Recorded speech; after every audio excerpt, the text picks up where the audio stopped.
Hi guys, I'm Shmee. Hello and welcome back to the channel where you join me to take a first look and check out the brand new Ferrari P80C. It's their latest unique one-off creation to come from the Special Projects division, codenamed SP36 and based on the Ferrari 488 GT3 race car. It's the first special project they've actually made on the race car platform at all, and in this case they call it an original interpretation of the sports prototype concept, calling on many design cues that come from Ferrari's legendary motorsports history and heritage. So let's explore the new car, discover a bit more about it, and check out the Ferrari P80C.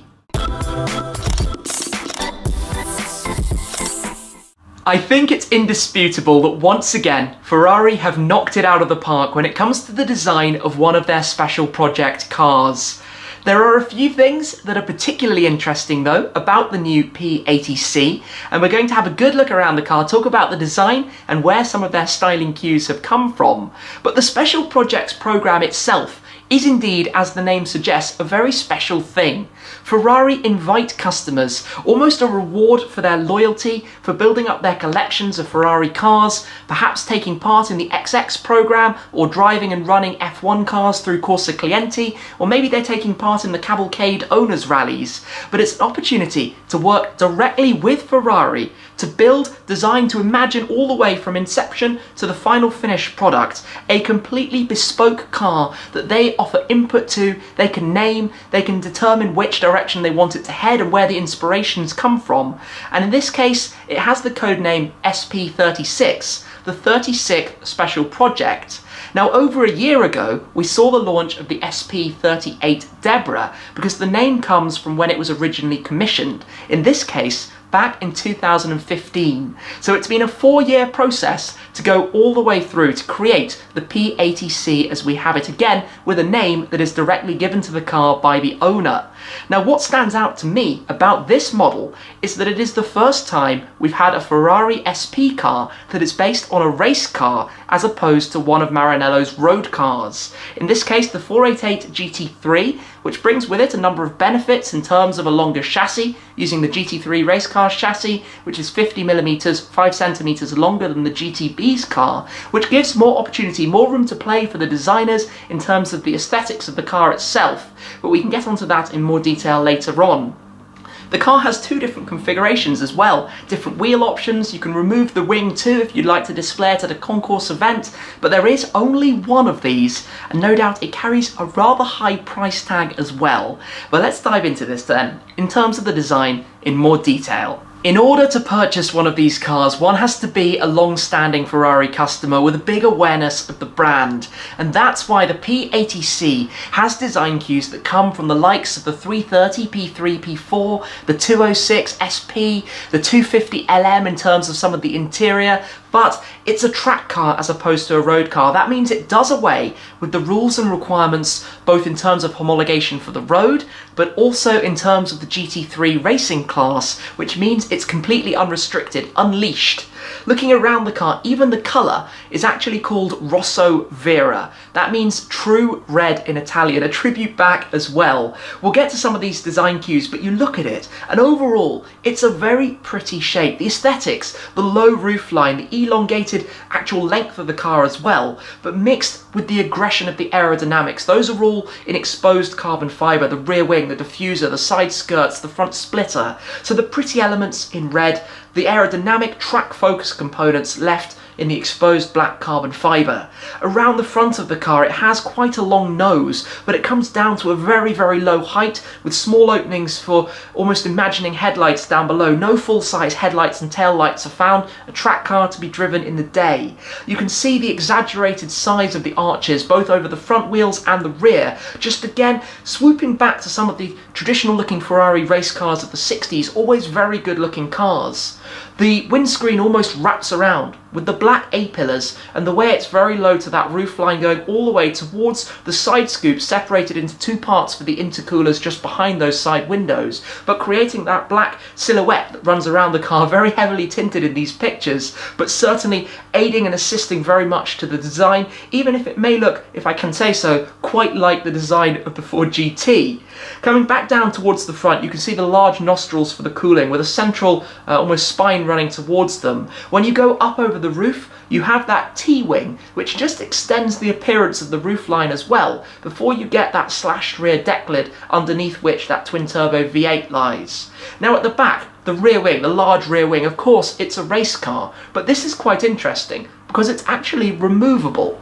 So the car has two different appearances, as you see it here, with the 18-inch single nut wheels and the fixed rear wing.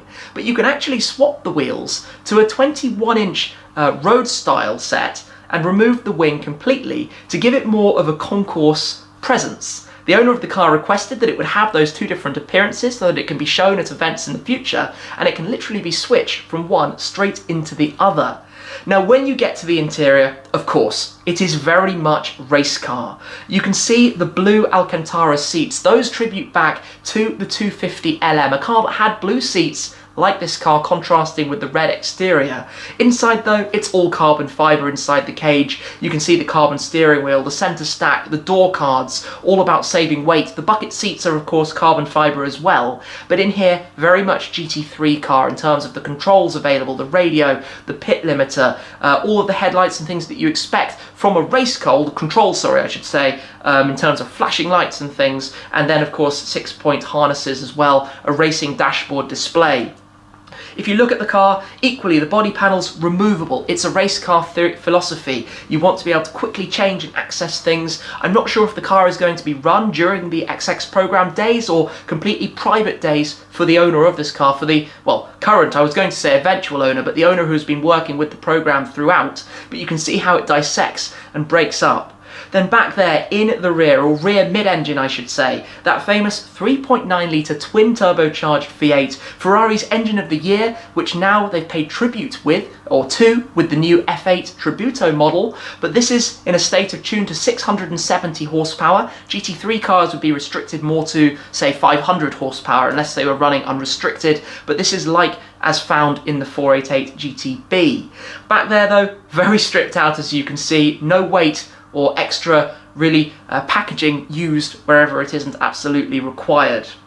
Around the back of the car itself, one very aggressive looking diffuser. Carbon fibre naturally, but you can see the different fins to direct airflow around, the almost end plates that you have sticking out towards the bottom, and also the double style nature of it on either side, surrounding a central reversing light in the middle, and those very aggressive looking tailpipes as well, but a setup very much like that of a race car. This is one of my favourite views though. When you see how low that front nose is, it's akin a little, I would say, to the Aston Martin Vulcan. Again, a track-only car, because it doesn't need to have pedestrian crash regulations which stipulate that the bonnet has to be up to a certain height. So doing away with that allows the creation of this very aerodynamic design, the widest point at the front wheels, tapering in behind them towards the wider arches just towards the back of that, where there is actually a spoiler integrated into the bodywork beneath the larger fixed rear wing that sits above that, as well as the T-wing. This car has 3 wings, literally.